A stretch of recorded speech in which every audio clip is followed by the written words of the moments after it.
India ने मुंह तोड़ जवाब दे दिया बरतानिया को। वो इंडियन और सारे अखबारों की फ्रंट लीड है ये, इंडिया के सारे अखबारों की। वो ये कह रहे हैं कि जी India imposes reciprocity all UK nationals to require Covid test mandatory 10 days quarantine, यानी रेसिप्रोकल काम किया है। जवाबन इंडिया जब सबसे अच्छी और जबरदस्त किस्म की वैक्सीन इंडिया में तैयार होती हैं, दुनिया में सबसे बेहतरीन वैक्सीनेशन जो इंडिया में, इंडिया के लोगों ने एक्चुअली, वो इंडिया कहता है कि यही तो है जो हमारे यहां इसी नाम से तैयार होती है कि मोदी साहब की नेशनलिस्ट मूवमेंट कामयाब है। उन्होंने हिंदुओं को एक झंडे के नीचे खड़ा कर दिया है, चाहे वो अमेरिका में रहने वाले हिंदू हो, चाहे वो इंडिया में रहने वाले हिंदू हो। और ना यहाँ पे पाकिस्तानी कम्युनिटी उसको काउंटर करने की सलाहियत रखती है। और उन्होंने पाबंदी लगा दी बरतानिया पे, पाबंदी, और साथ ही अनाउंस कर दिया इंडियन एक्सप्रेस, सारे अखबार। इंडिया जब सबसे अच्छी और जबरदस्त किस्म की वैक्सीन इंडिया में तैयार होती हैं, दुनिया में सबसे बेहतरीन वैक्सीनेशन। इनके डॉक्टर्स के साथ काम भी किया हुआ है, इनके लोगों के, जहाँ पे खलीजी रियासत में, जहाँ पे जो अपार्टमेंट जहाँ पे रहाइश का थी मेरे, तो आगे पीछे दाएं बाएं सारे, वो पता ही नहीं चलता था इंडियंस पाकिस्तान सारे, ईद दिवाली आगे पीछे हम सब फैमिलीज और सारे, मतलब इतने अभी भी शायद बाहर नहीं है दुनिया में, जहाँ पे डायस्पोरा पाकिस्तानी और इंडियंस और बाकी सारे वो बड़े प्यार मोहब्बत से रहते हैं। इंडियन एक्सप्रेस ने आज क्या खबर लगाई है, देखें इनकी जो कोविशील्ड है ना, कोविशील्ड वही है जो ये बना के दे रहे हैं। अब आज इंडियन एक्सप्रेस क्या कह रहे हैं जरा सुने। वो इंडियन और सारे अखबारों की फ्रंट लीड है ये, इंडिया के सारे अखबारों की। वो ये कह रहे हैं कि जी India imposes reciprocity all UK nationals to require Covid test mandatory 10 days quarantine, यानी रेसिप्रोकल काम किया है।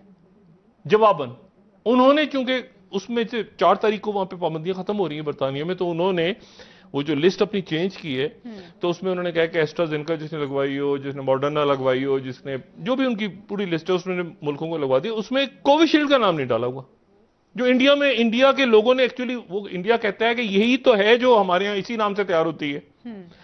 अब जाए ना आप बाजार में एस्प्रिन या पेनाडोल या कोई एंटीबायोटिक लेने चली जाए ना, तो आम तौर पे ये होता है कि वो अमूमन पाकिस्तान में भी ऐसे होता है कि वो फार्मेसी वाला कहता है कि जी ये जो है ना, ये दवाई तो नहीं है हमारे पास, लेकिन ये है दूसरी कंपनी। वही इंडिया में सिचुएशन हुई कि वो कह रहे हैं कि जो फॉर्मूला तो यही है, इसका नाम दूसरा है। वो कह रहे हैं नहीं, ये नाम होना चाहिए। उन्होंने उनको परमिशन नहीं दी, उन्होंने कहा ये कोविशील्ड, नहीं कोविशील्ड नहीं, इसका नाम तो ये होना चाहिए, एस्ट्राजेनेका फलाना। इसके ऊपर अब ये 1 बिलियन डोजेस ये कमिट की हुई है, और उन्होंने पाबंदी लगा दी बरतानिया पे, पाबंदी, और साथ ही अनाउंस कर दिया इंडियन एक्सप्रेस, सारे अखबार भरे हुए हैं, Hindu, Hindustan times, times of India, सब फ्रंट पेज के ऊपर कि जी इंडिया ने मुंह तोड़ जवाब दे दिया बरतानिया को, क्या कि उनके लोग भी 10 दिन के लिए। अब तो दिखाएं इंडियन एक्सप्रेस, बहुत बड़ा डायस्पोरा है वहां, इतने जबरदस्त इंडियन डॉक्टर्स वहां काम करते हैं बरतानिया में, और उनके टेक्नीशियंस। मैं मुसलसल कहता फिर रहा हूं कि इस वक्त पाकिस्तानी डायस्पोरा अभी तक एक तो फेल है, दूसरा वो पीटीआई के इलेक्शनों में और नून लीग में बटा हुआ है, उनकी कोई तवज्जो नहीं है लोकल सियासत पर, उन्हें पता ही नहीं है कि उनके नुमाइंदे कौन है, नुमाइंदा कैसा बना जाता है, यहां लोकल किस तरीके से इंटीग्रेशन करनी है, बिल्कुल उसका नहीं पता। वर्सेस इंडियन, उनकी लैंग्वेजेस, उनकी लैंग्वेज पे ग्रिप, उनकी कल्चर पे ग्रिप, उनकी तालीम, उनके फाइनेंशियल स्ट्रेंथ और उनके एम्बिशंस। आफ्टर मोदी साहब ने बार बार यह कहने की कोशिश की है कि मोदी साहब की नेशनलिस्ट मूवमेंट कामयाब है। उन्होंने हिंदुओं को एक झंडे के नीचे खड़ा कर दिया है, चाहे वो अमेरिका में रहने वाले हिंदू हो, चाहे वो इंडिया में रहने वाले हिंदू हो। इस वक्त पाकिस्तान को सबसे बड़ा खतरा वाशिंगटन डीसी में इंडियन लॉबी से है, और उसको काउंटर करने का पाकिस्तान का ना कोई प्रोग्राम था, ना है और ना नजर आ रहा है, और ना यहां पे पाकिस्तानी कम्युनिटी उसको काउंटर करने की सलाहियत रखती है।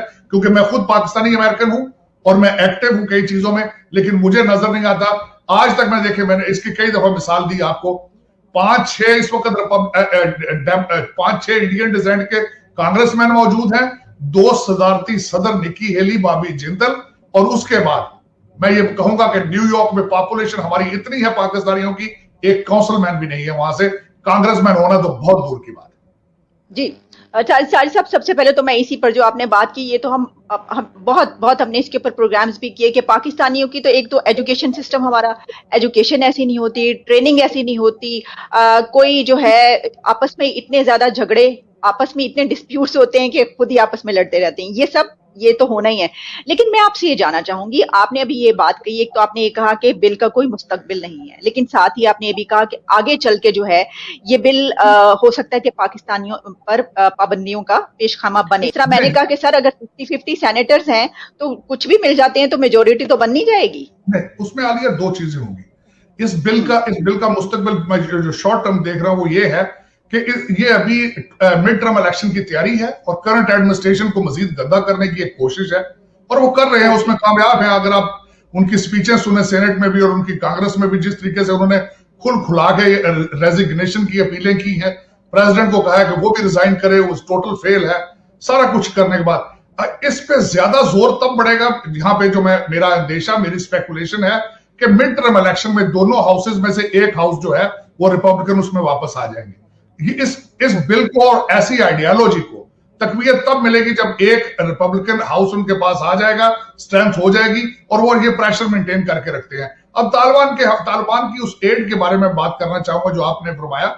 उसमें एक तो ये बात है, ये पीनट्स हैं, ये आज कहते हैं कि आज आपको भूख लगी है, आज शाम का खाना दिया है, कल फिर इनको भूख लगेगी और इतने ज्यादा डॉलर नहीं दिए गए जिसको मुसलसल आप देखेंगे अब वहां पे सब अच्छे की रिपोर्ट है।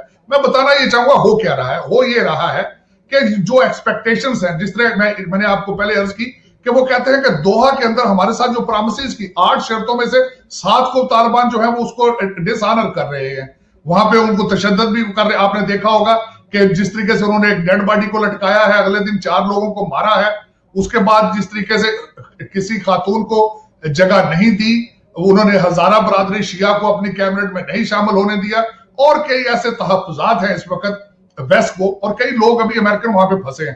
अब मैं इस वक्त थोड़ा सा बताना चाहूंगा कि तालिबान बेचारे किस तंग गली में फंस चुके हैं। वो हालात ये हैं कि इस वक्त पाकिस्तान और अफगानिस्तान तो ये चाहता है कि डॉलरों की बारिश शुरू हो, लेकिन डॉलर वेस्ट देगा अपनी शराइत पे।